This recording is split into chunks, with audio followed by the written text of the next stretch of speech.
Hi everyone, this is Beth Butler with Hope Unlimited, where we help overwhelmed professionals excel. And today's topic is about out of office replies. Many of us use out of office replies to handle email while we're away on a business or personal trip, or perhaps if we have a big project that's going to take a lot of our time and we aren't going to be checking email very much. These small bits of communication are still an important reflection on you as a professional and even your organization. And they're a good way to serve others very easily, or can negatively impact others that are people that you communicate with.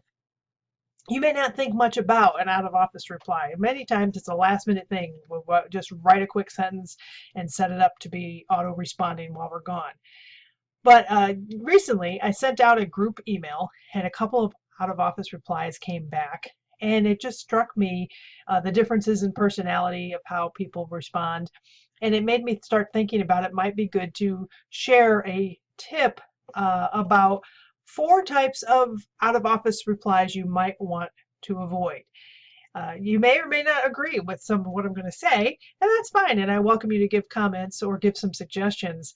But let's take a look at 4 things, 4 ways out of office replies might be a little negative ding on your professional reputation if you write them this way. The first one I think you should avoid is one that is too detailed. Some out of office replies may go into a whole paragraph as to where you're going and why and that type of thing. Maybe when you're going to check email next, exact times and so forth. Some detail could be helpful.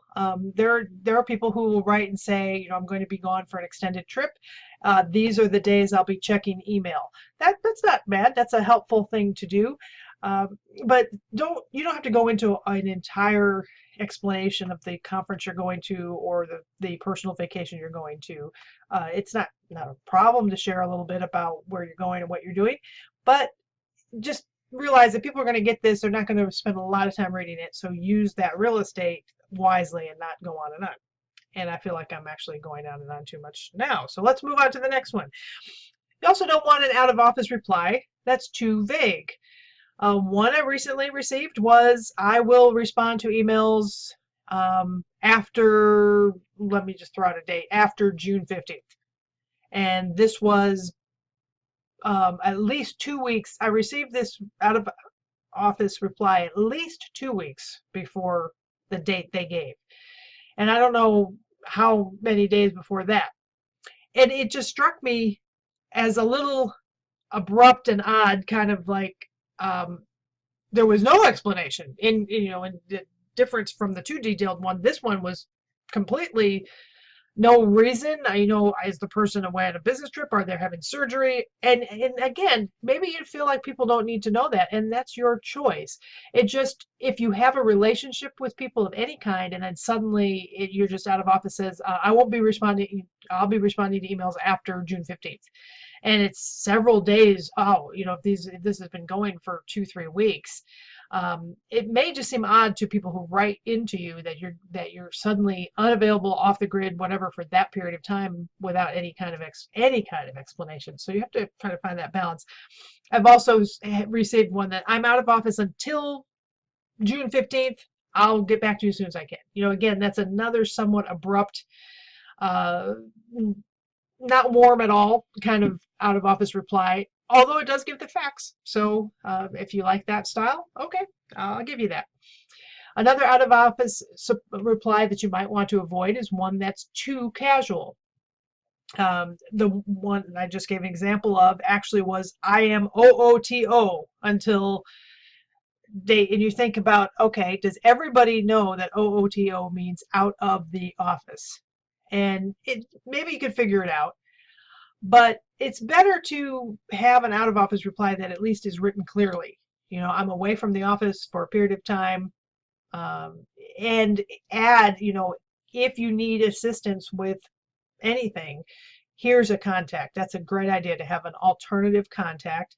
You can't always do that. Some of us who have a small business, it may may not be practical we may not have an assistant of our own, but if you have somebody or a colleague that you can direct people to, that's a great thing, especially if you're going to be gone for an extended period of time, over a week, probably, that it would be helpful to have someone else pick up your slack. And then the last out of office reply you want to avoid is one that is in your face. Like, have you ever gotten an out of office reply?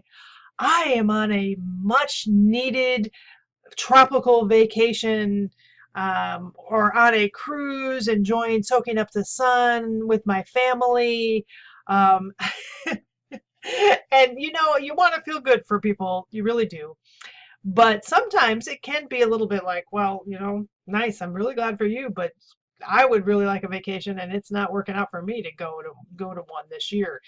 And I really advise you avoid using the words much needed. For some reason, and maybe this is just a pet peeve of mine, but if I read, well, I'm away on a much needed vacation, it's kind of, to me, a little bit of a in your face, I really need this, so I'm going on vacation. And it makes me feel sort of like you're somehow elevated, that you are going on this fancy trip because you've earned it and you much need it. And I'm sure that's probably not the attitude that people have who write it. It just strikes me like, for the rest of you who are at home and not getting to vacation, I'm on a much needed one, and so you better just give me this. And I totally understand that we all need to acknowledge that one another needs vacation and that we need a vacation. And that's all part of, filling your own cup so that you can pour out to others. But everybody you're writing to is probably in need of a much needed vacation. And the fact that you're getting to go on one right now is probably not necessarily going to make them feel great that they're not on one right now. So there may just be a better way to say it. I am away on a personal vacation, or I am away on a business trip, and just, I look forward to connecting with you when I return. Or if you need assistance with anything, please contact so-and-so.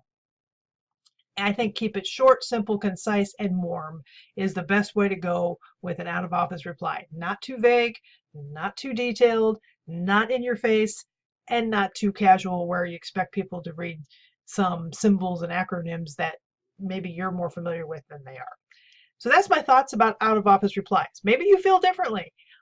If so, I'd love to have your feedback on any of the social media channels or other places, or through my contact form, bethbuetler.com/contact.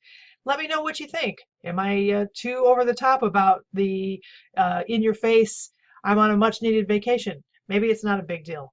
Or do you think there even matters that much?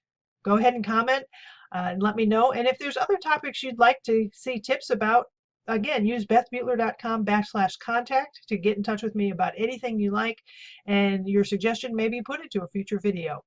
As always, thanks so much for watching and for being part of the Hope family. I consider anybody who watches, listens, reads any of my stuff, in addition to clients who purchase things, to be part of the Hope Unlimited family. And I really appreciate that, because in every way you are paying me with your time and attention, in addition to those of you who actually are patrons of the site and or are clients or customers. So thank you so much, and I hope you have a great day, and soon maybe get to go on one of those much needed vacations.